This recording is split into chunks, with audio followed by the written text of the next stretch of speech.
Hey guys, welcome once again to this channel. Now in this video we'll be talking about reducing your anxiety over uncertain economic circumstances. Now in a terrible economy, it is easy to feel anxious or nervous. Now you can either make a decision to make it overpower you, or you can manage the stress you feel and aim to live happily and healthy.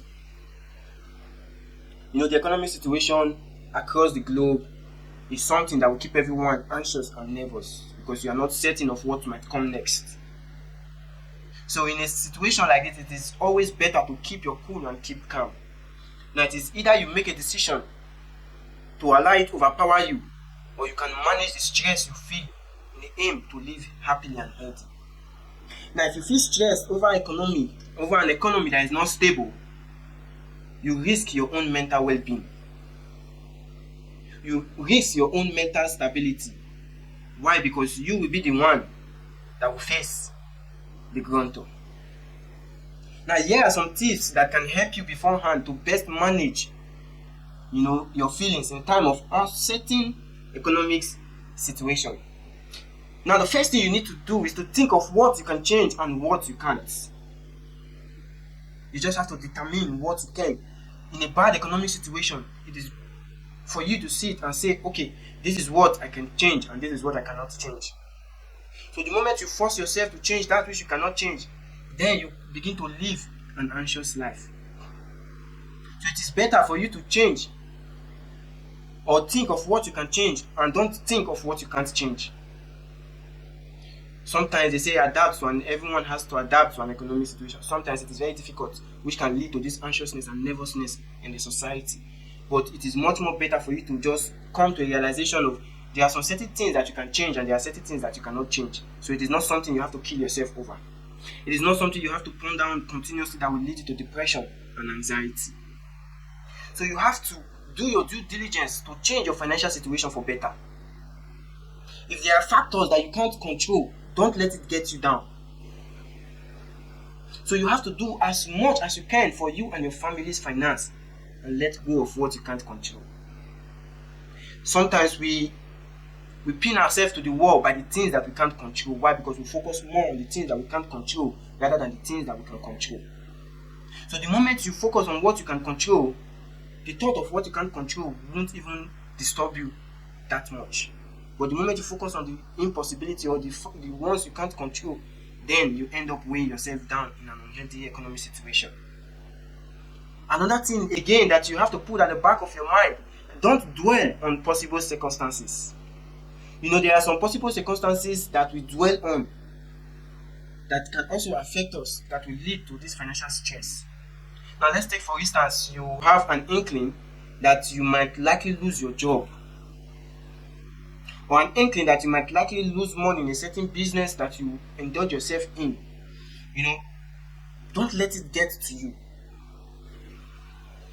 The moment it gets to you, it affects your physical well-being. And you might start performing poorly. Because the thought of failure is the beginning of failure. You will now start walking towards the trajectory of failure. That is how the human system works. So the moment you focus on a possible circumstance that it might likely fail, yes, you've seen that it might likely fail, but don't let it consume you to depression. Don't let it consume you to anxiety. So the fact that a certain aspect of your life is going down the drain,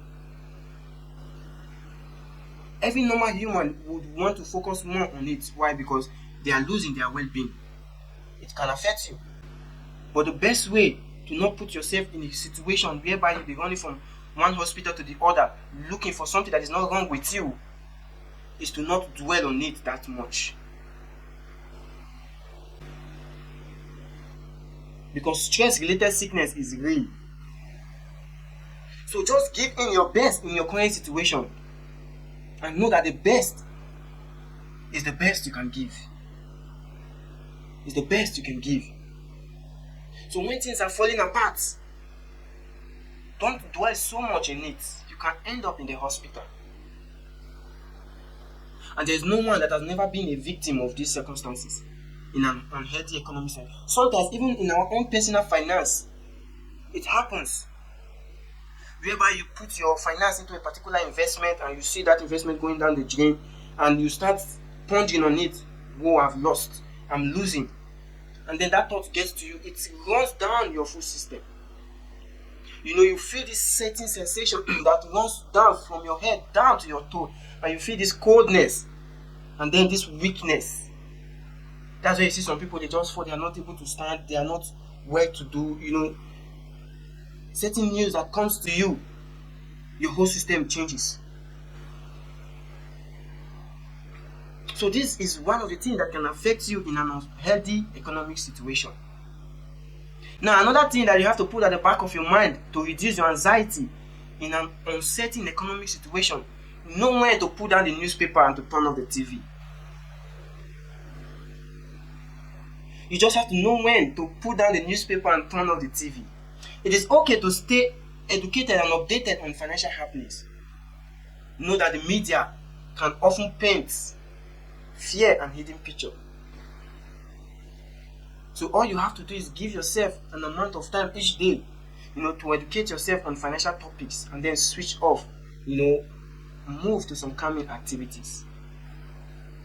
There are some economic situations that goes on in a society that when you go through the TV or you go through the newspaper, sometimes can trigger you into being anxious or being nervous. You already know your well-being. You know your mental capacity. You know your physical well-being and your mental capability. All you have to do is to know when to call it off. If it is something that can trigger your mental well-being, you have to cut it off. If it's the news, just put it off. So know when. Or better still, set up a timetable for yourself whereby you'll be able to meet up or you go through the news, get updates on financial happenings, and then you go back to listening to calming and soothing activities that will elevate your mental well-being. So you have to also stay focused on the good rather than focusing on the bad. Family and friends are things money cannot buy. So whenever the economic situation is bad, always focus on the good, on that which money cannot afford. Then your mental well-being can be restored. Because the moment you begin to focus more on the things that money can afford, you're losing the things that money can afford, then you lose it. So always stay focused. Know when to call it off. And also, be your best. Listen to calming and soothing activities that will elevate your mental well-being. Don't focus on things that will derail your mental well-being. Until we meet again, it's your boy, Young Diamond. Peace.